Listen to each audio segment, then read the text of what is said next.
For today's talk, we have Terry O'Neill.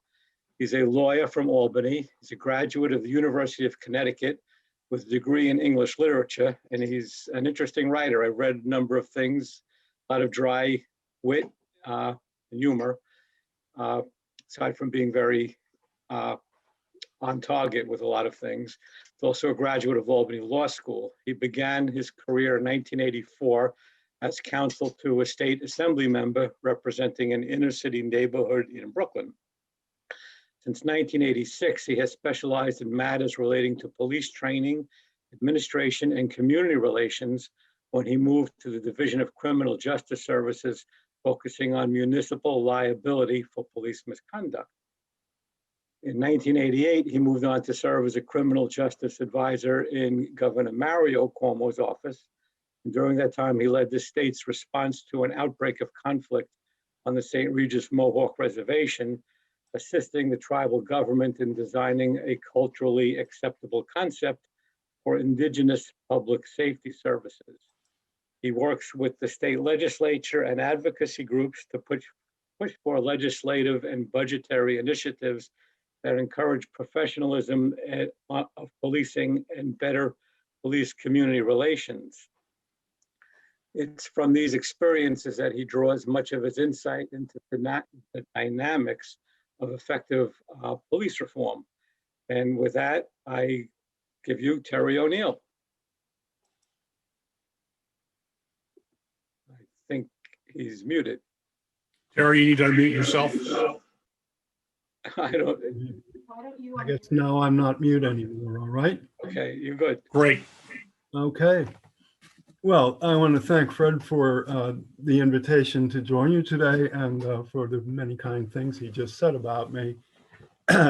It's always a pleasure to hear some positive feedback like that from time to time. I would, there's a lot of ways that I can approach this topic, but I think we're all intensely aware of events of the past year that have highlighted the incredibly poor state of relations between our law enforcement agencies around the country and communities of color. And Governor Andrew Cuomo has called this, he says, a national crisis. And I'd suggest that it is. And it's also something that has evolved over a long period of time in the United States, in fact, probably to 1609, when the first Africans were forced to come here. And things have, we've had a long evolution of, their place in society and, recognition and respect for their rights as human beings and neighbors. And I can tell you that this is very meaningful to me because when I first got out of law school, as Fred told you, I went to work for a state assemblyman who was from a neighborhood in Brooklyn called East New York. And East New York, our constituents were almost all Black people. And it was also a section of New York City that had just about every urban pathology that you can imagine, including a lot of decimated housing, schools that were in rough shape, a lot of infrastructure that had been allowed to languish. And what the people who came up to meet with us to talk about their issues and how they would like the legislature to respond to them, the one thing that I kept hearing from them, and this is 1984, 85, and that was, at that time, the crack epidemic was really taking off in our cities. And this heavily impacted our constituents in their neighborhoods. And they were just, beside themselves with indignation over the fact that the New York City Police Department put a very, very low priority on their needs and concerns, and indeed their safety. So that was 84 to 85. From that point on, I went to work in the state criminal justice system. And I got to learn, I got to know just about everybody who's in law enforcement in New York, certainly, and in a lot of other places around the country. And I heard their side of the story. So I had, a long opportunity to just soak it in. And in 1997, I went back to work for the Assemblyman for 3 years. And at that point, uh, we had had going on since 1994 a New York City Police Department program called CompStat, which basically uses data on reported crime to deploy police manpower and resources. And it got, it started out as kind of a grand idea to use, data that was impartial and just factual. But as time went on, we saw how it became abused. And when I started hearing from our constituents down in Brooklyn again, what they were complaining about now was the fact that their young men could not go out on the street without a very, very heavy chance of being accosted by a police officer looking for guns and drugs or what have you. But it got to the point under the administration of Ray Kelly, who was the police commissioner all during Mayor Bloomberg's administration for 12 years. And Ray was a big believer in this kind of program. And we began, we had a phenomenon that arose there called stop and frisk. And that was the rationale that they used to accost so many people on the street, give them a pat down and find out if they were carrying any kind of contraband. And as a result, of this, they, I believe when this was really fully enforced, they stopped about 600,000 young men of color on the streets of New York City. And it resulted in very few arrests, very few seizures of guns and drugs. And when a federal judge finally put the kibosh on this whole system, they found out that as they backed off from this kind of enforcement, that they did not have any kind of rise in crime. In fact, it continued to go down.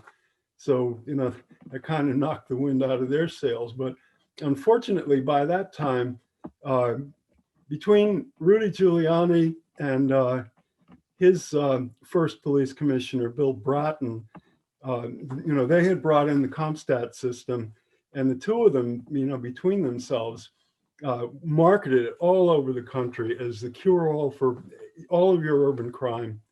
And it became extraordinarily popular around the country.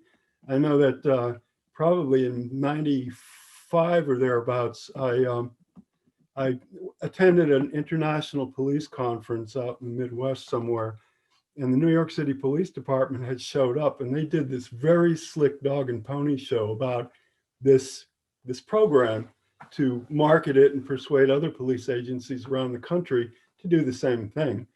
And I can tell you from being there in that room that the police chiefs from all over North America were all lining up to hear this presentation, and they all went back and they began implementing this in one way or another all over the place. So, we have had, historically there has been a tension between people of color and our police agencies, and this kind of thing just exacerbated it. And the police were pretty unapologetic about it, because they said, well, if you just look at it, it's very objective data that we're acting on. We're going to the place where the crime is. Unfortunately, to my observation, the crime that they were finding by using raw data here just pointed to the very same neighborhoods that they did back when they were just saying, what we need to do is concentrate our efforts on Black neighborhoods where there's a lot of crime and guns and drugs, etc. So this really did not improve things all that much, although every time I have seen any kind of reasoned attack on the whole concept of CompStat, all of a sudden Bill Bratton, for example, or Rudy Giuliani will come out of the woodwork and defend it staunchly. And they basically have a lot of support from police unions around the country who find that to be a very efficient way to accomplish their job in the community. That being said, this whole phenomenon just continued to cause even more tension among people of color. And we started seeing, that in addition to the fact that they resented first not getting police service when they badly needed it, and then getting a kind of service that was heavy-handed and oppressive, things were not progressing in a way that met the needs and concerns and sensibilities of their community. So you started having not only this general attitude that was growing more and more pronounced all across the country, but you started having these spectacular cases of police violence. And in just the past year or so, the litany of names that we've all come to hear about, whether it's George Floyd or Breonna Taylor, Trayvon Martin, Eric Garner, and more recently out in Rochester, a fellow named Daniel Prude, who was an EDP who was acting out on the street, and the police came to deal with him, and they employed a technique that ended up leaving him, within an hour, the poor man was brain dead. And that led to a huge outpouring of protest in Rochester. And within a few weeks, you were having every night, there were marchers protesting the police department, demanding accountability, wanting to know why Daniel Prude's death was not made public for several months after it happened. And there was an increasing cry for major reform.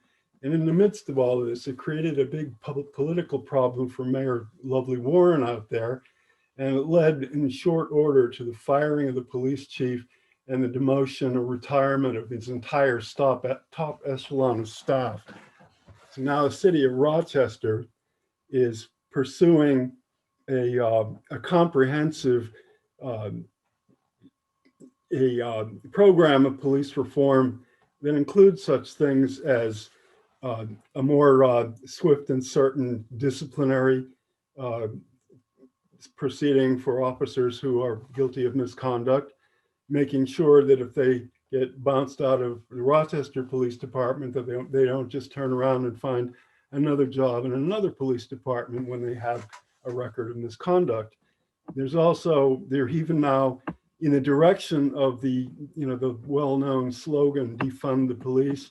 They are seriously thinking of downsizing their police department and using the resources that would be saved in doing that to take on a whole series of other kinds of services that go back to some of the ideas that I remember seeing in the 70s and 80s of crime prevention, of having specially trained professionals who would deal with calls for assisting people with in an emotionally disturbed state, drug treatment, instead of going to jail.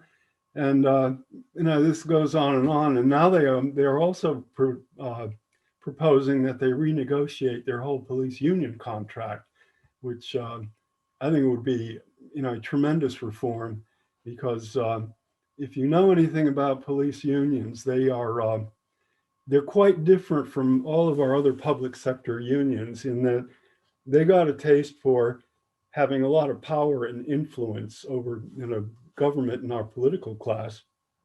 And in fact, I had a confrontation with one of the New York City Police Department. They had a lawyer who gave an interview to the New York Times in which he said that the reporter was investigating exactly how extensive is their influence in Albany, and he said it's true. If any lawmaker who does not vote the PBA line is targeted for political destruction. And I found that an incredible, arrogant, and disrespectful way of talking about our elected legislature.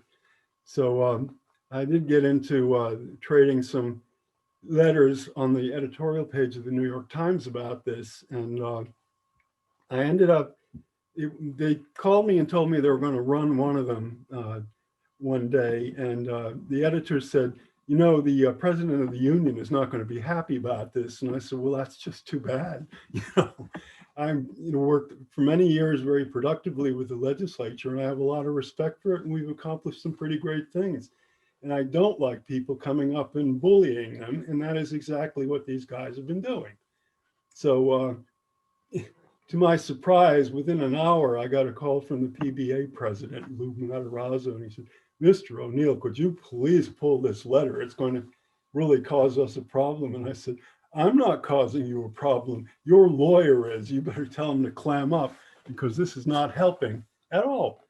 So this is kind of, if you spend any time working around the legislature in Albany, the various police labor organizations are quite ubiquitous, and they do have a lot of clout, and a lot of them are not the least bit shy about opening up and criticizing elected officials and threatening them with being castigated for being anti-police, uh, anti-public safety, and otherwise threatening them and bullying them into giving these people anything that they want. So I think it's very important as we go forward here that we take a look at all of these union contracts that we have everywhere. And if you want to know a little bit about the history of police unions, my father went on the job as a Connecticut state trooper in 1963. And at the time, the troopers didn't have a union. And I know that during his early years on the job, he and other members would get together and start the work of building one. And I know from my own family experiences, as the years went by and the union got more adept at representing the bread and butter interests of its members and their families, that my family's standard of living went up. And so, at their very best, unions do that. They look out for their members and get a good deal for them. But in the mid 60s, when they had a huge race riot in Detroit, and as a result of all the burden that put on the police department, all the damage that was done in neighborhoods where these uprisings were taking place, the police union got itself a real sweetheart contract. And the next thing you know, there were police agencies, their unions all across the country wanting as good a deal. And they're not shy about, demanding it. And as I say, unlike most of the other public sector unions, they do have more clout than most, and they're not the least bit afraid of using it. So I've always thought that that's a problem. And it became especially acute this past year as, after the George Floyd incident, we had the Black Lives Matter movement, as it has come to be, it really began to coalesce all over the country. And, to my satisfaction, it wasn't only people of color that were coming out and saying, we've got to do something about this systemic racism. It was all kinds of people. And, and there are millions, they got out on the streets and they marched. And, I think if there is an upside to the pandemic, it's that so many people had time on their hands and decided to go out and do something about this age-old problem that we've had in our communities that has caused so much harm and suffering to people who deserve to be treated with respect as citizens. So that was very nice. But, what I hear from a lot of the, people with police connections that I've networked with all over the place is they consider Black Lives Matter to be something of a communist plot, and that they're out burning down houses and throwing rocks at cops and all this sort of thing. And to my observation, that is not really true.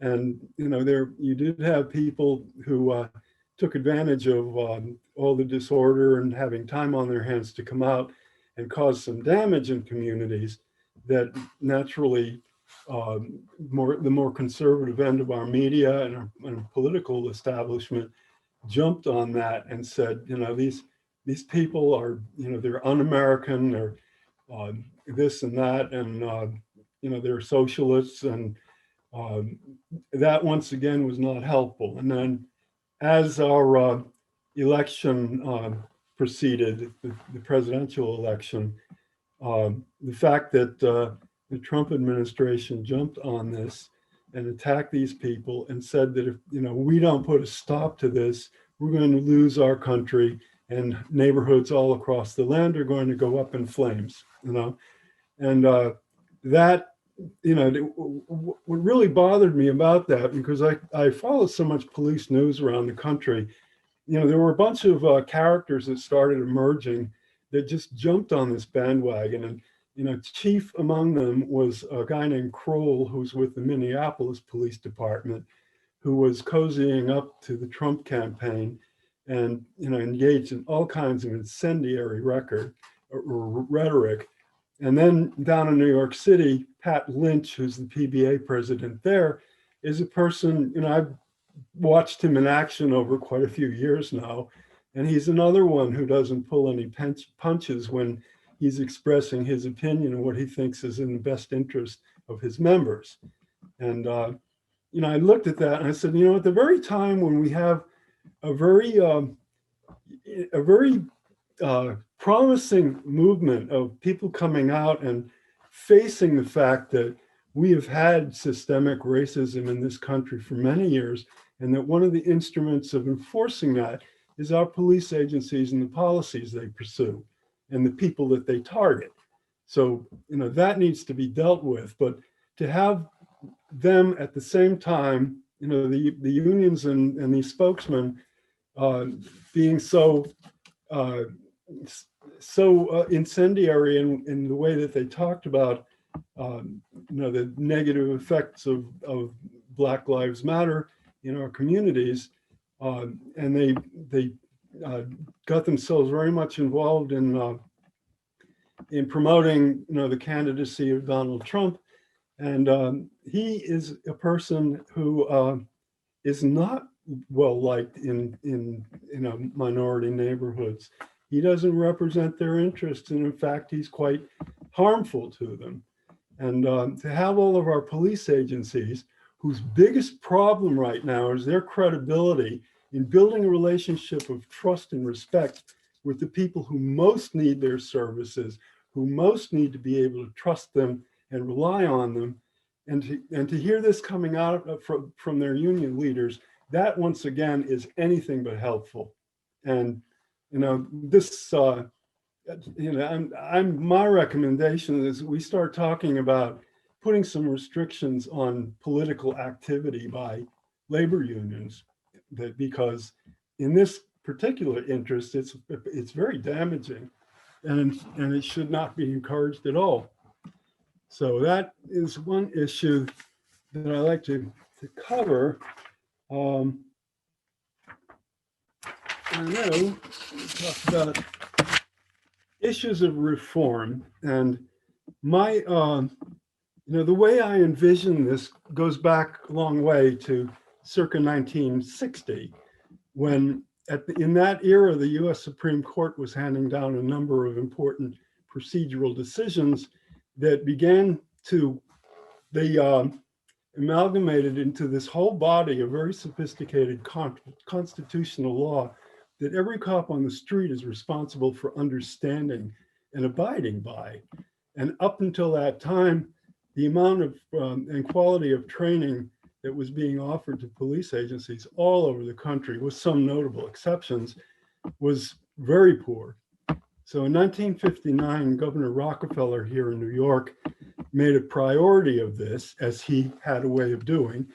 And we ended up that year passing a law that created a new entity called the Municipal Police Training Council that was tasked with overseeing or writing the standards that, fitness and health standards for police recruits, educational standards, and, a body of basic training that every newly hired police officer would have to have. And that training was largely based on this body of law that the high courts were handing down. So it becomes very sophisticated, and they have to know it. So at that moment, that law took effect in 1960, and my late colleague from the Cuomo administration, Tom Constantine, who went on to become superintendent of state police, head of the Drug Enforcement Administration, and oversight commissioner for the reform of the police service of Northern Ireland. He went on the job as a Erie County deputy in 1960, and out in the western part of the state, he was in the very first of these training programs that were all they all met the standards that have been promulgated by this new expert panel. So I heard him one day giving some budget testimony to a congressional committee, and he was reminiscing about this. And he said, you know, back then, that was such a big deal when we had our little graduation that all these big shots from the governor's administration came out and made something of it. So, you know, that year we had begun a real leap forward in the professionalization of police agencies here in New York. And, you know, that obviously had influence everywhere else in the country as well. But if you go forward a little bit, and in 1978, the Supreme Court handed down a decision called Monell versus Department of Social Services of the City of New York. And what that did was it took a century-old law that was known in its heyday as the Ku Klux Klan Act, which allowed a private person whose constitutional rights had been deprived by a local, you know, official to bring a lawsuit in federal court for money damages.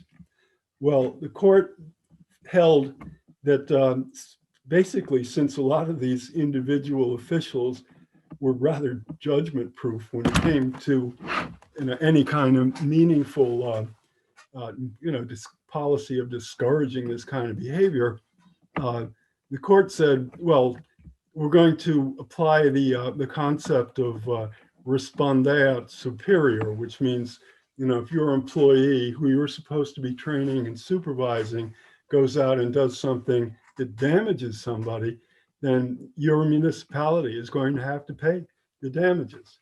And what the effect of that was, you know, lawyers can smell this stuff in a minute. And over the next 10 years, there was absolute avalanche of civil lawsuits in all the federal courts. If you go to a law library and start leafing through the Federal Reporter, every other case is one of these. They call them now 1983 actions because the section that it's in the federal civil rights law.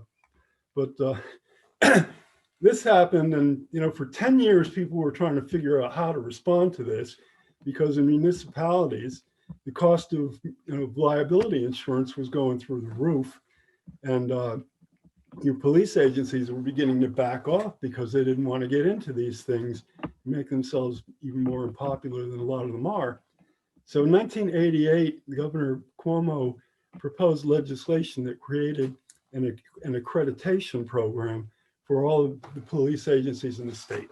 It's voluntary to participate in it, but what we did was we you know, spent about a year developing a whole set of standards so that we would send you know, auditors in to look at a police department, all the documents it has on training, on supervision, on discipline, and, you know, policies of dealing with the public and avoiding police activity that is risky to people. And this program has been pretty successful all these years. The amount of participation that I've seen of police agencies has been very strong. And I believe that, you know, once, you know, local governments realize that if their police weren't trained, supervised, disciplined, and all of that, that, you know, the taxpayers are going to have to pay for it. And that was the second thing that came along that pushed our whole development of police professionalization forward a great deal. So that piece was in place. And if I had to look back on all these years of, you know, the most important things that have been done to push us in that direction, it would be, you know, the 1959 law that created the training standards and the accreditation law that created organizational standards for police departments and protected the taxpayers from liability. And, you know, the fact that an officer can be the cost of, you know, a lot of money for his employer has had an effect on them backing off and showing more respect for civil rights. So that has pushed us forward. Now, in one of the observations I make about looking back over all these years is that police agencies are not the place to go to look for cutting edge reform. It's been forced on them, usually by the courts or by someone like Governor Rockefeller, who wasn't afraid to take on anyone. So I'm looking now at what's the big force now that can have this, can move us along further in this direction. And I believe very much it's the fact that we've had these horrible incidents involving people of color being horribly abused by police officers because of all of the the media attention these things have gotten. People are very much aware that this goes on, and they don't want to have anything to do with that and discourage it. So the thing to do is, I'm watching cities like Rochester and Albany and other places all over the country are addressing this in a big way. And they call it under the rubric of police reform. And it has to do with things like avoiding dangerous behavior like chokeholds and that sort of thing, of not of controlling the disciplinary process for cops a lot better than we have, for increasing training, for instilling a whole ethic of public service, community-oriented service in police agencies that we've been talking about since at least 1990, but have never meaningfully adopted.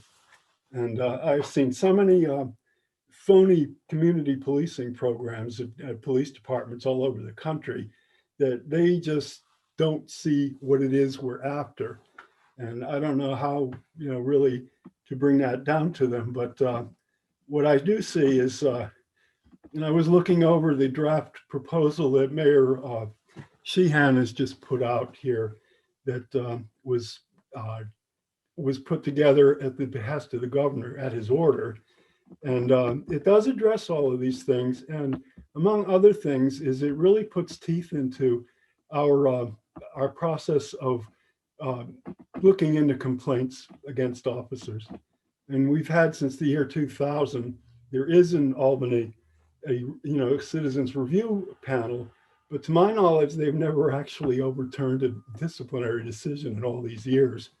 So they don't have subpoena power and the like, where they could have a real impact.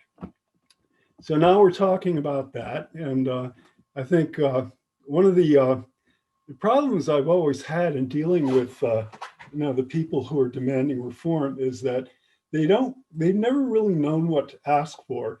And for some reason, since all of this conflict erupted this past year, all of a sudden they're beginning to focus on discrete proposals that could really make a difference. And that they are motivated now to not take any guff from police agencies that, like lots of bureaucracies, there will be a scandal or some misconduct or something. And they just kind of hunker down and wait until it blows over. I mean, I've seen this time and time again. So, in this instance, I think the corrosive effect of systemic racism in our society is a matter of such tremendous social importance that we really must, motivate people to stay focused on this and to demand that they get the kind of response that they want.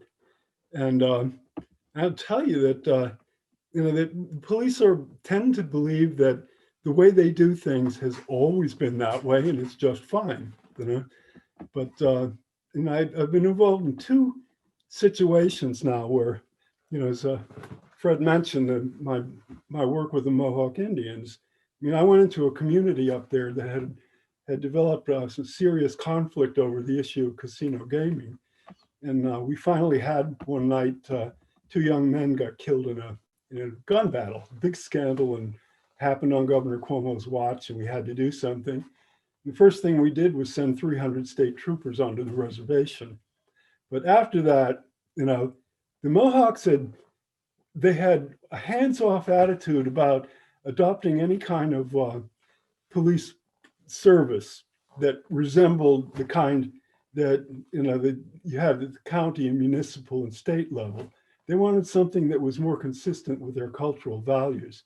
So what we really found ourselves doing was going into a community that had no tradition of public safety like that and building it from scratch. And I'll tell you that the reason I think it came out as a success was, the people down in Albany in the governor's office didn't pay any attention to what I was doing. They just wanted the state troopers to keep the lid on all this thing. And I would go up there once a month, and I and a Canadian colleague put together this round table where, for 2 years we had regular meetings, and anyone on the reservation could come in and tell us what they thought. And we would make a record of this. And, that was a way that got a lot of community buy-in to the whole thing. And then as we resolved some other issues with them, they were able to put together a public safety service. They did get their casino. And, there's always going to be conflict between the Native Americans and the larger society because, we're always threatening to snuff out their distinctive culture. And they don't want that to happen by any means. So this is that instance. And I mentioned that my late colleague, Tom Constantine, was appointed by the British government to go over to Northern Ireland, where for almost 30 years, there had been a state of armed conflict between two factions there. And the police, the Royal Ulster Constabulary, got seriously compromised as a result. They had a force within a force called the Special Branch, and it was they who ran the Maze prison. And it was they who did illegal searches and seizures and abused people terribly. And in some cases, they even took people's lives. So finally, in 1998, we had this horrific event in the little town of Omagh, where a car bomb went off and it killed about 30 people right there. And if you know these little villages in Albany, they're small. 30 people out of, a town of maybe 300-400 people is a lot. So finally, what happened was, the Clinton administration decided that they were going to abandon what had long been a hands-off policy. They would always say that this is an internal matter for the British government to handle, because for hundreds of years, most of Ireland had been under their rule, and there was this long tradition of this. And we don't go around interfering with other people's internal affairs. But when this happened, we said, this is enough. And if you know anything about what was going on in Northern Ireland at the time, there were military posts and patrols all over the place. Police stations were fortified. Officers carried automatic weapons. There were checkpoints everywhere. And there were huge abuses of human rights that were going on. So, this was finally, the United States put its clout behind this, and they worked with the British government and the government of the Republic of Ireland to come up with a way of dealing with it. And they appointed a commission that was headed by Chris Patton, who had been the last Governor General of Hong Kong, very respected statesman. And he put together this commission, and over a period of about a year, they worked very intensively and came up with a very comprehensive way of totally revamping the Royal Ulster Constabulary and beginning to demilitarize the whole situation there. And in order to ensure that this process went forward, the government appointed my friend Constantine to come over and do this, because he had an international reputation, and he was a person who would go over there and listen to people and then make recommendations to Parliament on it. They call it a police act over there that sets up these whole police forces. The police agency changed its name, Royal Ulster Constabulary, to Police Service of Northern Ireland. They changed all their uniforms. They dismantled the armed or the fortified police stations. The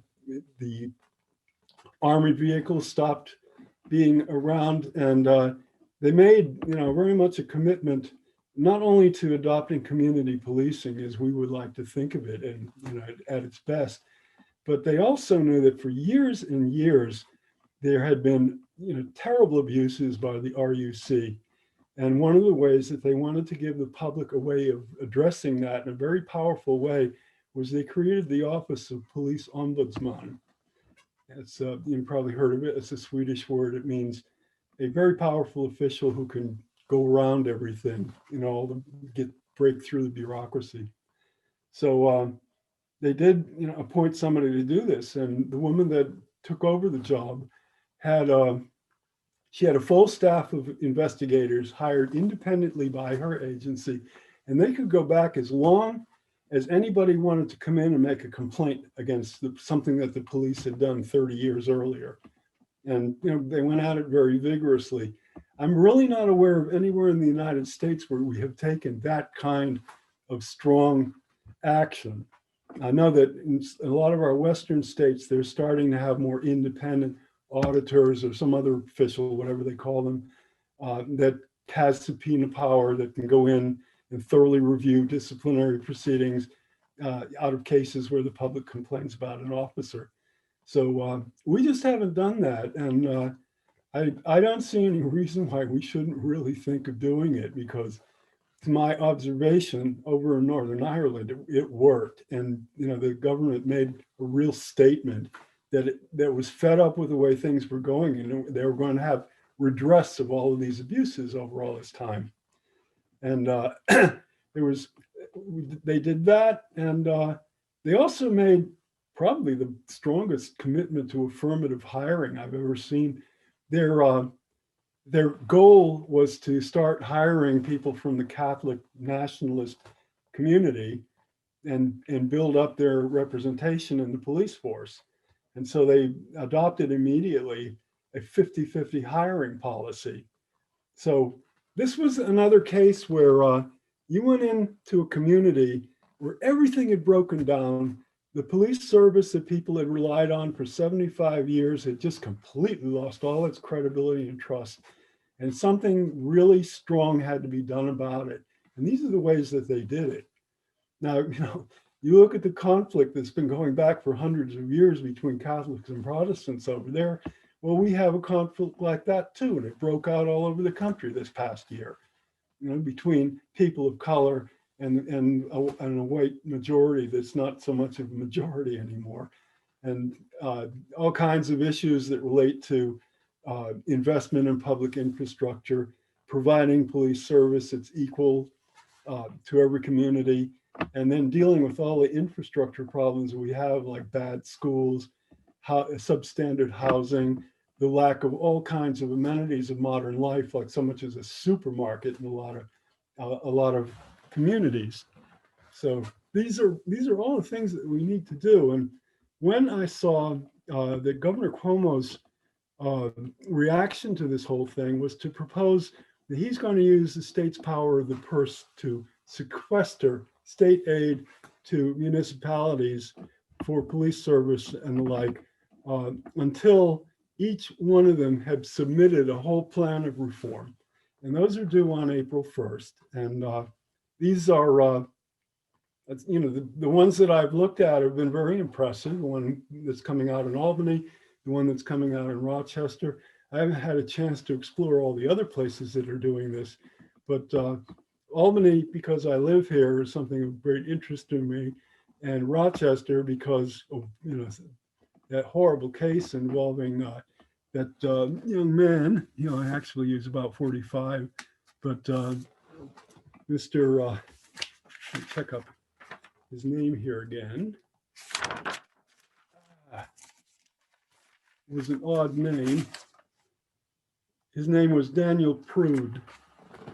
And Daniel, he had just come into town from Chicago to visit his brother. And he went to his brother's house and he began acting irrationally. So the brother called 911 twice to get some assistance. And when the cops showed up, Daniel was running around the street nude on a cold night, and they overreacted and they tried to control him by putting a hood over his head. And within an hour, he was on his way to the hospital and 2 days later, he died without ever regaining consciousness. So, once again, as I say, that created a big uproar and a big demand out there. And, you had a whole house cleaning of the police department. And now, with the governor's urging, they're addressing the problem in a big and impressive way. So I'd like to watch that, and I like to see who is getting appointed to these groups that the governor ordered to be set up. And in some cities, there are people who have a lot of gumption and are going to demand meaningful reform. In others, it's a lot of the usual suspects. If you've ever seen these commissions that they put up just to kind of manage a problem before it loses its news value and people aren't so concerned about it anymore. But this is where we are right now with that. And I'll be anxious to see what the governor does, because if these reports come in April and his people take a good hard look at them and take all the best pieces out of these many recommendations, then we can see major reform in how policing is funded, organized, trained, and equipped here in New York. And, really, for once, finally, force them into adopting in a meaningful way this whole concept of community policing, where they are in partnership with the community. And much as, when I was up at St. Regis, we just created a place where people could come in, and it went on for 2 years. And it takes that long for the community to come to consensus over something that's so important with them. So this is, what I would like to see in all of these places, not just, oh, we impaneled a commission and they made a report and that's that. That's just not going to fly anymore.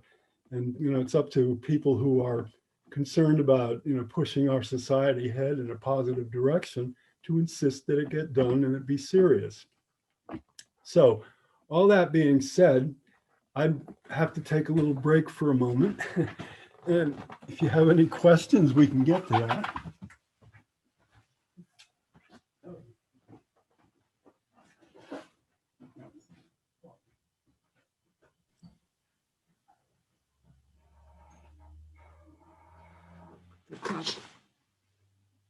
I thought you were.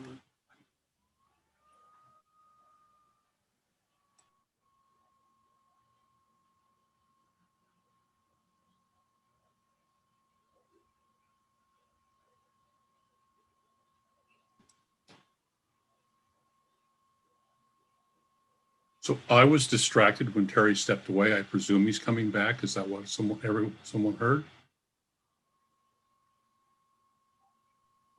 I'll remind you all while we're waiting, we've gotten a few questions in chat. If you have any more questions, please put them into the chat.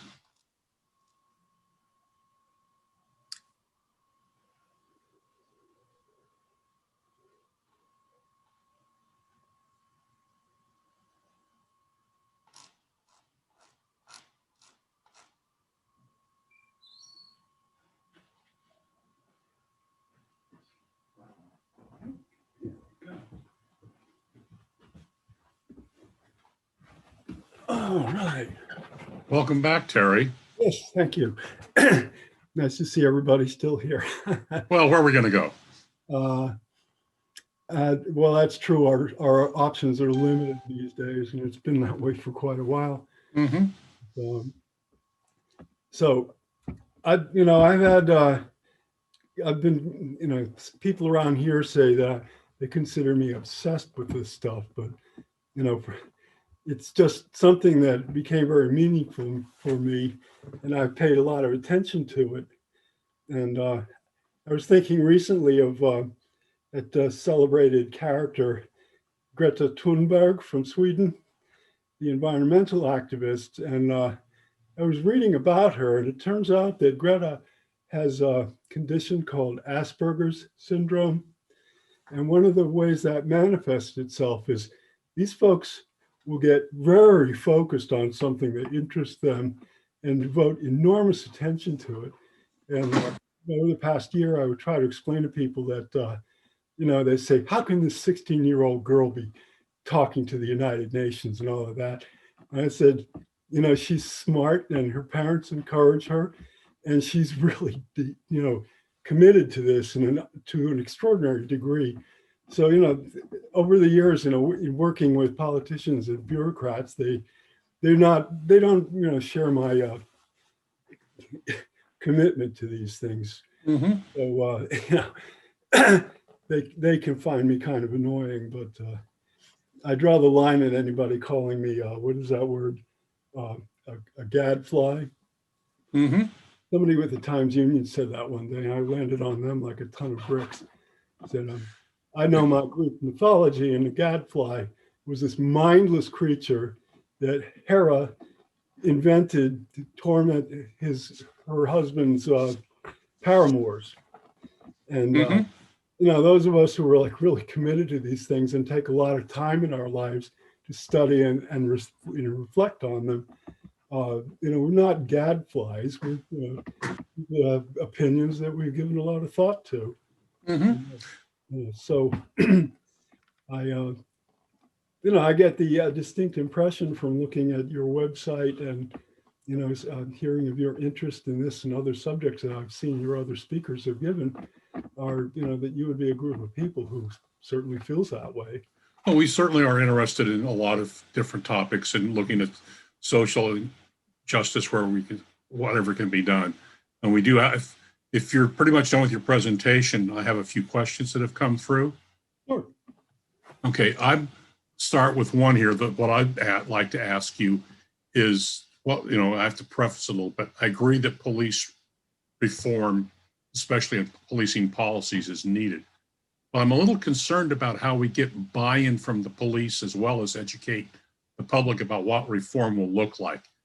I know you talked about some of that, but do you have any other, you know, nutshell thoughts about how we get the police to accept reform and convince the public that it's going to be okay? Well, you know, looking back over some, you know, going all the way back to 1960, where I kind of, you know, from my way of organizing my thoughts and impressions about everything that's happened over these years, is that I have seen times where major breakthroughs were made, and you know, the police ended up buying into it because you know, originally under all these 50s, 60s Supreme Court decisions, the sanction was if you violated somebody's rights, then your case got thrown out. There was a lot of ado about nothing, and it was very embarrassing to the criminal justice system. And then later, when we had the crisis over municipal liability, the taxpayers suddenly got incensed over the fact that, you know, something that some police officers might be out doing in the community would make their taxes go up because of all the embarrassment. And you know, if you're trying to, if you're, you know, booster for your community, you don't want this kind of stuff going on. It gives you a bad reputation. So, you know, I have seen them move slowly forward. And I know that going back to Tom Constantine, I know that in 1971, the federal government had a law enforcement assistance program. And one of the components of that was they would uh, they would pay for an advanced degree for, you know, selected officers. Obviously, they had to have a college degree to be eligible to go to graduate school. But at the time that this happened in 1971, one of my friends tells me that there were only 7 members of the New York State Police who had college degrees, bachelor's degrees. So, you know, Tom was one of the 7, and they all got to go to graduate school. And he's always he was always very proud of his experience with the School of Criminal Justice here, Rockefeller College. And at the end of his life, they made him a faculty member at the School of Public Affairs and Policy. And he's very proud of that, too. Okay, great. So, you know, I watch this, and, you know, people hear me talking about him all the time, but I always felt that it was important to hold up before all these young cops coming on the job, you know, the example of somebody who was on the cutting edge of things all the time and had every reason to be, you know, proud of what he'd accomplished and the contribution that it made to the good reputation and effectiveness of their agencies. Mm-hmm. You know, this is something we need, this positive reinforcement to encourage them to do that. Okay, well, thank you. Yes. Sue had a question for you. She wonders why the police unions have become so powerful. They've become powerful because our elected officials are scared of being called soft on crime or otherwise. They've also interjected themselves in a lot of things that, like I say, they're not bread and butter issues for their members. They're playing very powerful kind of politics. So, for example, when I watched over recent years how a lot of folks, especially from New York City, these were people of color who had had terrible experiences with family members who had been, scooped up into the criminal justice system and ended up being denied bail and locked up for lengthy periods of time. And these people bestirred themselves and they came up here in busloads. And I spent a lot of time in the Capitol and I saw what was going on. These people worked very hard for it. And it was a kind of reform that was extremely meaningful to people in our communities of color. Mm-hmm.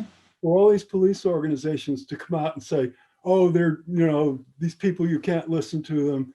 We're going to have a crime wave. It's a legalized jailbreak, all these things. And I'm saying, this is very important to these people, and they worked very hard to get this done. And a lot of them were, just working people from some of the, the rougher neighborhoods down in New York City that were right. So the police were having to engage in their own political activity. So a question along those lines, is there, Fred asked, are there possibilities from restraining unions from political activity? Well, I think that's a very fundamental issue. And, I'm like in Rochester, they're talking about doing this, and I've heard it, noised around in some other places. I've not yet heard, a real reaction from, the whole police labor community. Mm-hmm. I know they're not going to like this a bit. Okay, well, Eugene had a question along those very lines. Sure. Is how much of a political difference is there between union leadership and the rank and file members? Oh boy. Okay. That came up, I don't know what's going on in every city in New York, but, down in New York City, the PBA, represents all the rank and file, has increasingly become incredibly diverse, with Asians, Latinos, African Americans, and the leadership of the union doesn't look like them at all. They have a few members of their board that are Latin or African American, but a lot of the rank and file would look at what just happened and the way that their union came out so stridently in support of the kind of policies that the Trump administration was favoring, and say that they identify to a good extent with people like themselves, and they've come a long way in winning representation on our police agencies. Mm-hmm. I don't think that they want to be associated with this kind of reactionary nonsense that we've heard from people like Pat Lynch and the guy out in Minneapolis, whom I call Kroll the Troll. So what I hear you saying, it's very similar to what we're seeing on, unfortunately, part of our society right now, is that we have leadership that doesn't necessarily reflect the opinions of a lot of the people they're representing. Well, so Andy had a question about community-oriented policing, is where police is embedded in the community and developing relationships. That was, you recall that several decades ago, that was proposed as an innovative solution for policing problems. And has it worked? Well, I'll tell you, I came to work at DCJS one morning, probably in 1990, and there was an envelope on my desk, and our commissioner had sent me a couple of editorials that had appeared in the New York City papers that described this concept. And it was one of those ideas that the minute I read it, I said, wow, does this ever make sense? And, having dealt by that time with, a Native American community and represented people in an African American community down in New York, I would say, that this really moved in their direction. And, I would try to explain that to them. But what happened was I saw in a lot of police agencies, like, for example, the city of Buffalo has a force of around 800 officers. And the chief that I met some years ago, the city council appointed me to a commission to look at reorganizing their police department. And he was of the view that they had a great community policing program. Their city is divided up into 5 policing districts, and in each one of them, there were 2 guys assigned to be the community policing program. And from everything that I read and some of the more enlightened programs that I've seen tried and were implemented in other places in the country and overseas, they were completely misunderstanding this concept, or they just didn't want to see it. Mhm. Because, you have a city of 250,000 people, and there are only 8 cops assigned, to build a relationship of trust with the community. That's just complete nonsense. Yeah. And New York City, when Mayor de Blasio came in, he made a big, he made a priority of having neighborhood policing. But when I started looking at how this was emerging, I said, that's not neighborhood policing. Mhm. As I So- said, the experience that I had with the Mohawks and that Tom had over in Northern Ireland was that, you have to have this sustained commitment and dialogue that builds a sense of partnership. And once you have done that, things move forward, and you build a sense of trust and confidence. Okay. But just to have, oh, this is our special community police unit or something like that, that is not transforming the organizational culture and the attitude of these officers that we trust to go out in the communities. Okay, understand. Thank you. Sherry, you had a question for Terry? Yes. Can you hear me okay? Yes. Can you mute Fred? We're trying to get rid of the echo here. Just give me a moment. Thank you for your presentation. Well, Okay. Do you hear an echo? it's a little bit of echo, but it's not distorting your. It's all my husband's fault. Everything. I wanted to first thank you for your presentation. And I wanted to make a couple of points. One is that, we're not just, can you hear me okay? Yes, okay. Yes. This is not something new within the last year. This is just something that's being filmed and publicized. Mhm. And that is the major difference. I have a neighbor who is a state trooper, and just after Floyd's killing, he put up an American flag with a blue line. I never felt so unsafe in my life. And then, depending upon the different headlines in the news, he would take it down. But I felt for the first time, I understood what white privilege was when I took a walk one evening, and I realized that my skin is white and I feel safe. Mhm. And if my skin was not, I don't think I would have that sense of security. And I'm also from New York, so I'm kind of a tough gal. But my question is basically a little constructive. Can we upgrade, if there already are psychological screening tests, to see how appropriate some personalities would be for entering the police force? Mhm. Constructs like anger, violence, bigotry, they should be assessed. I do not know if they are. Even if these quote tests, I have a background in psychology and I know it's a soft science, but even if these are not deemed fair to prohibit a certain person from entering the police force, could it be put in a composite file and, for example, have 3 strikes and you're out, or entered into your permanent record for disciplinary action? Mhm. Thank you. Okay.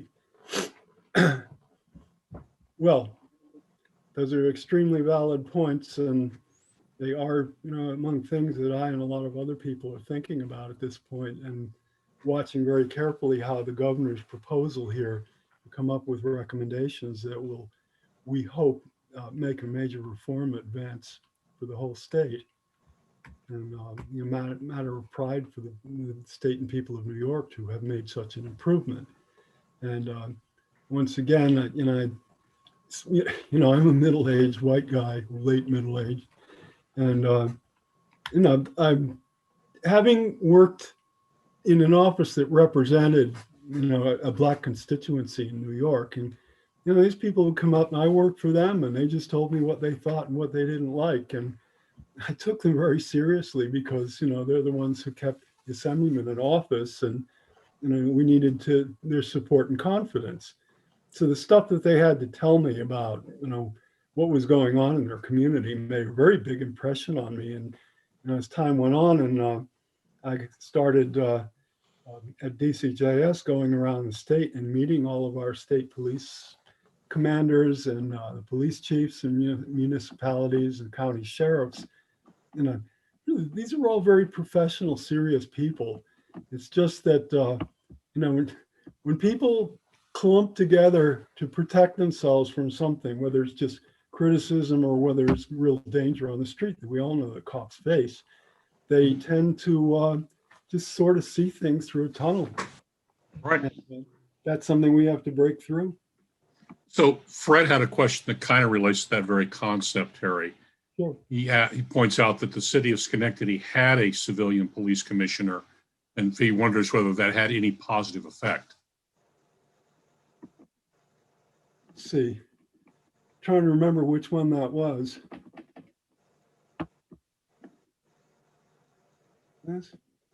Since I've been around, we had Charlie Mills, who came from transit police in New York, and then there was Michael Idens was the last one. Yeah, the most recent one. Yeah. You may be thinking of what was his name? Bennett. Yeah, Wayne Bennett. Well, he had a career with the state police. In fact, he was superintendent for a while. It was. Okay. Yeah. Oh, yeah. Yeah, I knew him quite well, and he was a very impressive man. We had a very large demonstration in the Capitol one day around 1989. There were all these college students from New York that came up, and they were pretty wigged out over a tuition increase, and they were angry. And at one point, they tried to break into the corridor where the governor's office is, and Wayne came out of nowhere, and he's a very tall man, and he had about 50 troopers with him. They put a stop to that. Mm-hmm. Just a few people got arrested, but it just broke the momentum. I don't know why that didn't happen in the Capitol a couple weeks ago, but it didn't. Yep. Okay. Andy, you had a question for Terry? Yeah, I had a follow-up to community policing. What's the impediment to getting it widely enacted? Well, as I mentioned, I have seen that, I worked for state bureaucracy for a while, and I know how set in their ways they can get about things. And, police being paramilitary bureaucracies, it's even worse to get them to try to, reinvent or reimagine themselves, as the governor so eloquently said in his executive order.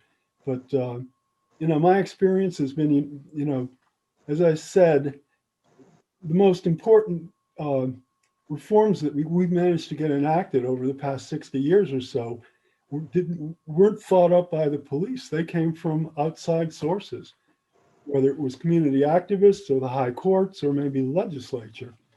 Or back in Governor Rockefeller's time, I remember reading some of his State of the State messages, and it was just a little book, and that man picked out like the biggest and most ambitious issues every year. And ever since then, I've not seen that happen with successive governors. So he thought that doing something about, the credibility of our police and the quality of service that people are getting all over the state was important. And so he made a big deal of it. Now, I haven't seen anything quite like that since. So what can I say? And he really stood out. And I know when I worked with Mario, I worked every year on his State of the State message, his criminal justice program. And every passing year, it got thicker and thicker and thicker. And there were all kinds of little trivial things in it. There was a lack of focus, I thought. And I remember he had told all his speechwriters and everything that he didn't like the word bold used in any of his speeches or press releases. I said, why not? Would have stopped, Rocky. So Andy had another question. I'm going to repeat what Andy said here, that he asked how many police officers get killed in the line of duty in a given year? How many get assaulted? And is this a problem? It is a problem because largely we don't have accurate numbers on that. And a lot of it has been, the federal government has just not wanted to do that. And I don't know whether it's the police unions that are coming in and saying they don't want to talk about it or whatever. But this is something that, it's kind of like the relationship that people in Congress have with the NRA, for example. I mean, nobody wants to cross them. That is one of the powers that police unions have across the country. Mm-hmm. Is that that our politicians are intimidated by them, and they shouldn't be. Yeah, well, I think that's a very salient point. I don't have any more questions I see in the chat. Rosina, did you have something? Yeah, I just, can you hear me? Yes. Yes. Okay. Sort of an anecdote, and it also ties in with something Sherry said. I got a master's degree in criminal justice way back, 1976. And in my class at that time, there were 2 police officers from New York City who were getting their master's degree in criminal justice. And I remember some anecdotes they would tell that were very entertaining sometimes. And one of those anecdotes was the police officer said that he'd responded to something out on the street, a disturbance or something. Mm-hmm. And the fellow who was causing all the problem picked up a hammer or a tire iron or something and was chasing the police officer around with it and banging the police car. And he, it sounded humorous in a way because they were kind of running around cars and things with this guy chasing him. And when I think about that incident, and I think about sometimes what the response of some police officers is now, that guy might be dead. In other words, and I don't know whether it's a lack of training or an overriding fear sometimes in police officers, that the only response to things sometimes seems to be an over-the-top violent response or a gun. In other words, you shoot somebody in the back who's running away from you, which seems a totally inappropriate response to something. Or you put a chokehold on somebody on Long Island, and I can't think of his name offhand at the moment. On Long Island? I'm thinking the one on Staten Island, Eric Gardner. Yes. Who's known in the community. He's known for some petty crimes and things like that. He's not really a risk of running away. It could have been handled in such a different way. And yet they come all armored up with this violent thing of getting him. And you think, why was it handled in such an over-the-top way? Well, that was a way they presented themselves in Minneapolis that resulted in so much destruction. Yeah. All of a sudden, they are, this is being phased out, but, we did have a federal program that encouraged police agencies to buy military equipment. Mm-hmm. I don't think that's appropriate at all, but it was cheap or free or whatever. But this, you start presenting this overwhelming ball of force to people, and it frightens them and it provokes them, and and they react with outrage and indignation. And this is not, there's a concept that they use now called force de-escalation or something like that. And they're trained whenever they're confronted with an agitated person to just try to talk them down, and that's the kind of thing that they should be doing. But often it doesn't work out that way. And I just there's so many heartbreaking things that I've seen over the years. Is one of the things that usually happens when someone dies in police custody they do what is called dirtying up the victim. And all of a sudden, someone is leaking unflattering information about his or her past, brushes with the police. I remember one time Rudy Giuliani, the mayor of New York, did that. And, he was basically obstructing an investigation and nobody slapped him on the wrist for it even. But this is, they, they get very defensive when something embarrassing like this happens. And, as I say, they're, for the most part, very professional people, and they're proud of what they do, and they don't want people to think of them as, goons or whatever. Mhm. So that's to be encouraged.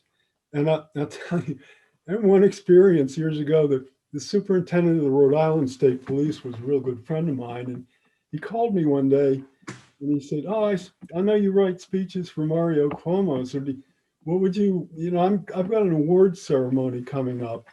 And he described this incident where there'd been a high-speed chase. And I don't know if you've ever been to Providence, but there's this interstate highway, I-95 or 91. It goes right through the city. And it's very curvaceous and all. And you got a couple of troop cars chasing this guy. And finally, he ran off the road. And Ed said, "And you know what?" I said, "What?" "Well, they went and arrested him without incident. No Rodney King." I said, "Well, Ed," and I knew him very well. So this is the kind of police leader Very I low like bar. to encourage. He's not trying to, instill a warrior ethic or anything in his police. It's to try to use as little force as possible, and don't let your emotions take over and cause something awful to happen. And that we should make more of an effort to recognize police officers who display this kind of attitude, instead of the guy who rushes into a burning building or pulls somebody off a ledge or is involved in a gun battle. I mean, this is all 19th century stuff. We really are trying to change, the way they look at themselves and their role in the community. So sometimes you'll hear them say, I know that in 1922, I think it was, when they formed the Garda Síochána, the National Police in the Republic of Ireland. That name in Gaelic means defenders of the peace or guardians of the peace. And that's the image that they wanted to project, because they had just been through a period where, as World War I was proceeding, there was a lot of agitation to rise up against the British. And the British were having a hard time hiring anybody for the police force because the IRA was targeting cops for assassination. So they started taking rather damaged people who were being mustered out of the armed forces after being in the trenches. And so, for quite a number of years, the people of Ireland had a real negative attitude about officers that come from this background and behave that way. So they wanted to make a very clean break with that. And the fact that Britain finally, decided to leave the better part of Ireland to its own devices, they were very happy about that and wanted to, to make that clean break. And they took a lot of effort to do it. Okay. Terry, I don't have any more questions for you. We've been going a little over an hour. Okay. So I'm sure your voice is starting to needs another drink, I suspect. I do want to thank you for your presentation today. Very interesting and thought-provoking.